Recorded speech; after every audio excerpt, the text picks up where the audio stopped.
What's up? First off, congrats, you've landed a huge fight, just your second fight in the PFL Bellator division.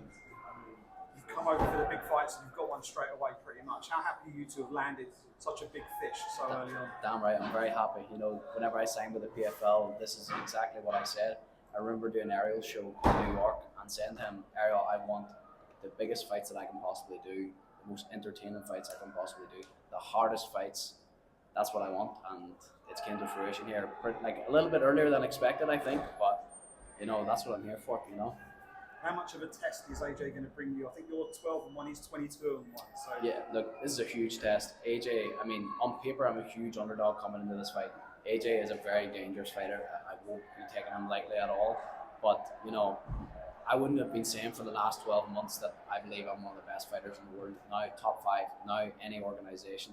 If I didn't believe it, if I didn't think I could beat these guys. So that's why I called for the big names, and in 5 weeks' time you get to see me go beat AJ McKee. I was talking to Dan Hardy yesterday, and just mentioning your record there, he was talking to me, and he says it feels like you're more like a 20-fight veteran rather than someone who's had 13 fights. How much do you think you kind of got in the locker that we haven't seen from you yet, and now we can actually see that now you're on the world stage? Yeah, look, I really do feel like I'm a young veteran in this game. Only 13 fights, 12-1, but I've had a lot of World Championship experience out in my former days in Cage Warriors.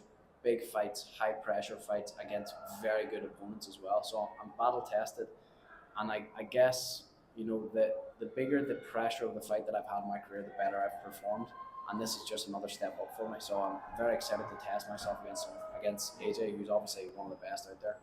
Looking at someone like AJ and the way he fights, where do you see, obviously it's very early, where do you see your clearest path to victory against a guy like that? He takes chances when he fights, but he's very successful. Yeah, absolutely, he does. He comes out hot, AJ. He's very, very dangerous in the first round. Very dangerous in every round, but very much a sharpshooter and a very explosive guy in the first. So I do have to be careful. You know, I can't just run out there and start scrapping like I did with Bobby King. So I will make them adjustments, and I will break AJ down, and I'm predicting the second round knockout. Paul, before the Bobby King fight, you did say that you have something big in store. Is this the fight that you were talking about back then? Well, actually, the fight I was talking about back then, I was planning to call out Usman Nurmagomedov after I beat Bobby King, but he had just got booked that week, so it was kind of, there was no point in calling him out.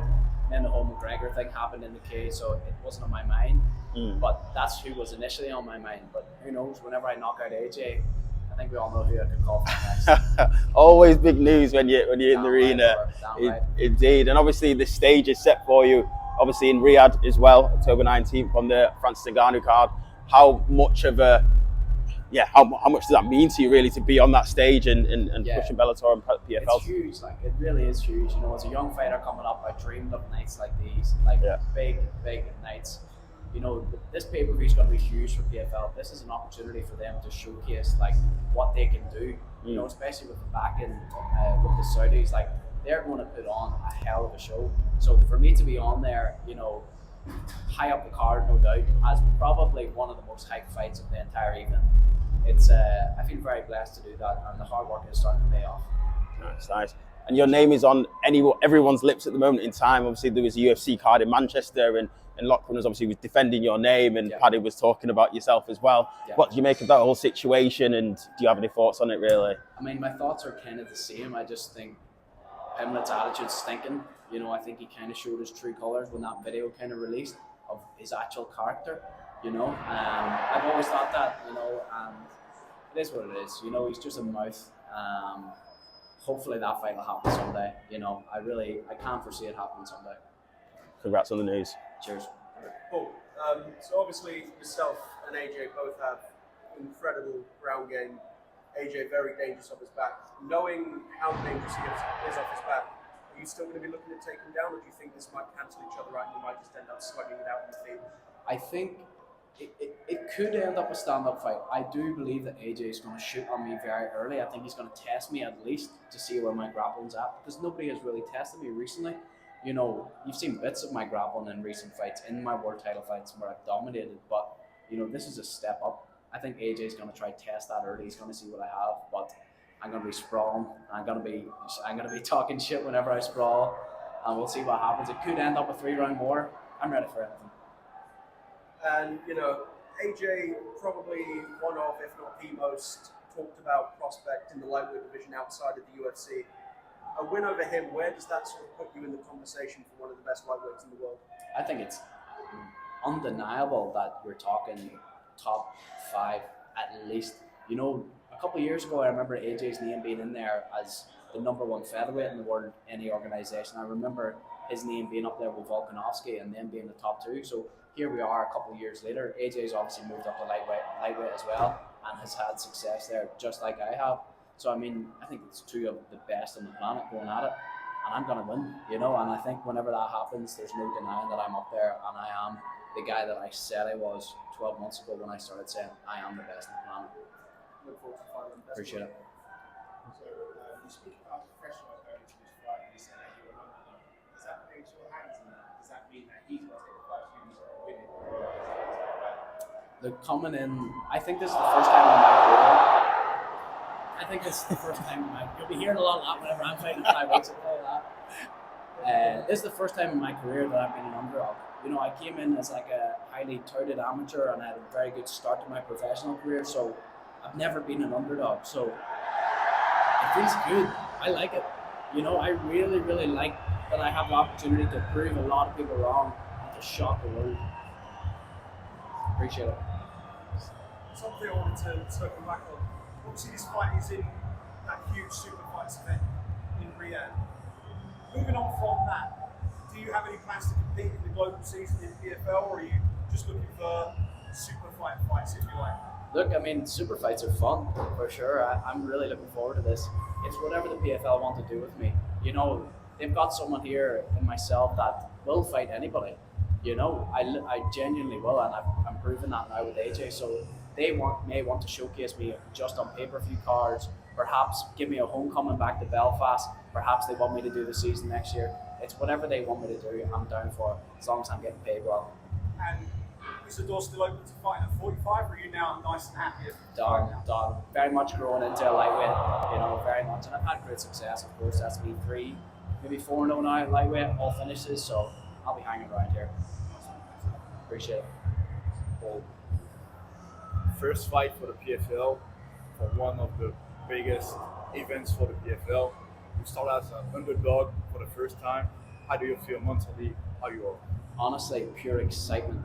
You know, to have this opportunity, something that I dreamed about as a young fighter coming up, to now be on this new stage, new kid on the block in PFL, the new kid on the block as in myself, to be on a Francis Ngannou pay-per-view, such a hyped card this is going to be, like they're going to put out for this card. So it's just pure excitement right now, and then to be the underdog coming in here as well is even more fuel to the fire. I've got 5 more weeks of training for this fight, and it's going to be the best 5 weeks of my life, and I just can't wait to get out there. You know, being in an arena here tonight, seeing the crowd, just being back in the thick of it, just drives me on so much. So it's a good time in my life. You're going out there with one of the best prospects of lightweight. What's next if you win this fight? When I beat AJ, I think that puts me in a very, very good position. I think AJ was and is on track to fight Usman Nurmagomedov for the Bellator lightweight belt. I think Usman called him out again when he won last week. I can't remember because I turned the TV off because I was so bored. But look, whenever I smoke him, who's to say why shouldn't I fight Usman next? You know, why shouldn't I get a Bellator title? You know, I like world titles. I like adding world titles to my name, so why not do that? I've already called him out multiple times, so we'll see what happens, whatever the PFL want to do.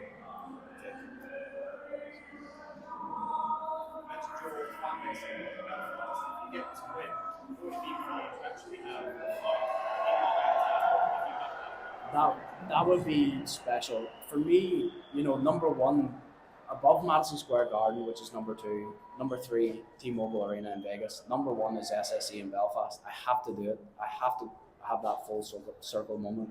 I made my pro debut there. If I drag PFL back there, put on a huge fight, maybe it is Usman Nurmagomedov, maybe it's anybody, I have to fight there again someday. You know, I think in my debut it was obviously in Dublin, it's in the island of Ireland, and the loudest pop of the night was whenever I said, if you thought it was good in Dublin, wait till you see if we brought it to Belfast, and that's when we got the biggest pop of the night. So I think the people want it. I certainly want it, and hopefully I can convince BFL to come back.